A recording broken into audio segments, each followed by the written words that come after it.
बोईंगची मोठी विमानं क्रॅश का होतात? बोईंग कंपनीने 2011 मध्ये 787 ड्रीम लायनर हे विमान बाजारात आणलं. जगभरातील प्रवाशांना एक आधुनिक, सुरक्षित आणि इंधन बचतीचे स्वप्न या विमानाची निर्मिती करणाऱ्या कंपनीनं दाखवलं होतं.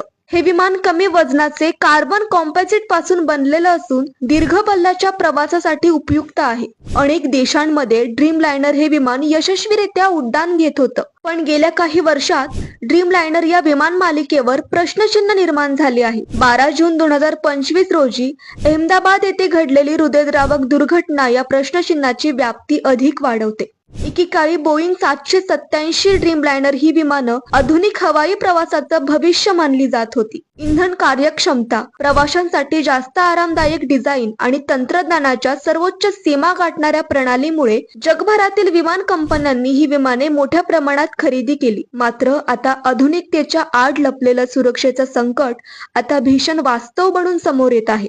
12 जून 2025 रोजी एअर इंडियाचं ड्रीम लायनर विमान एअर इंडिया फ्लाईट 171 अहमदाबाद मधून लंडनला जात असताना उड्डाणानंतर अवघ्या काही सेकंदात कोसळलं. या दुर्घटनेत 250हून अधिक जणांचा मृत्यू झाला. हा अपघात केवळ एक तांत्रिक चूक नव्हती, संपूर्ण प्रणालीतील हलगर्जीपणाचं प्रचंड आणि त्रासदायक प्रतिबिंब म्हणून या अपघाताकडे पाहिलं जातंय.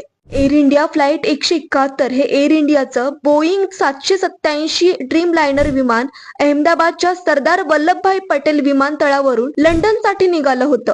टेक ऑफ नंतर काही सेकंदातच विमानाने नियंत्रण गमावलं आणि बीजे मेडिकल कॉलेजच्या विद्यार्थ्यांच्या हॉस्टेलवर आदळलं. या दुर्घटनेत 241 प्रवासी, 12 क्रू सदस्य आणि जमिनीवर असलेले 28 विद्यार्थी जागीच मृत्युमुखी पडले.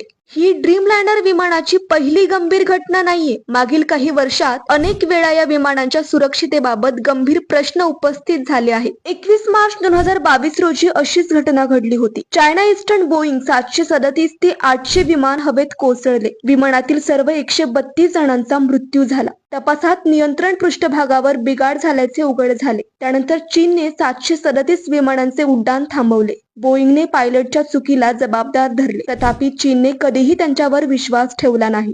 5 जानेवारी 2024 रोजी यूएस अलास्का एअरलाइन्सच्या बोईंग 737 मॅक्स 9 विमानाचा दरवाजा हवेत फुटला. तातडीने इमर्जन्सी लँडिंग करण्यात आले. 177 जण थोडक्यात बचावले. या घटनेनंतर बोईंगचे सीईओ डेव्हिड कॅलोन यांनी राजीनामा जाहीर केला. 25 नोव्हेंबर 2024 मध्ये लिथुआनियामध्ये एलटी स्विफ्ट एअर 337 ते 400 कार्गो क्रॅश झाला. या अपघातात 1 जणाचा मृत्यू झाला आणि 3 जण गंभीर जखमी झाले. या घटनेचा एकत्र विचार केल्यास हे स्पष्ट होतं की ड्रीम लायनर विमाने केवळ तांत्रिक नव्हे तर व्यवस्थात्मक दुर्लक्षामुळे धोकादायक बनली आहेत. उच्च तंत्रज्ञान वापरूनही देखभाल, तपासणी आणि वेळेवर इंजिन व बॅटरी बदल याकडे एअरलाइन्स आणि उत्पादक कंपन्या कमी लक्ष देतात. ड्रीम लायनर विमानांमधील अपघातांची पुनरावृत्ती थांबवण्यासाठी केवळ तांत्रिक सुधारणा पुरेशी नाही. नियमित तपासण्या, पारदर्शक चौकशी आणि जबाबदारी निश्चित करणे हे देखील महत्त्वाचे आहे.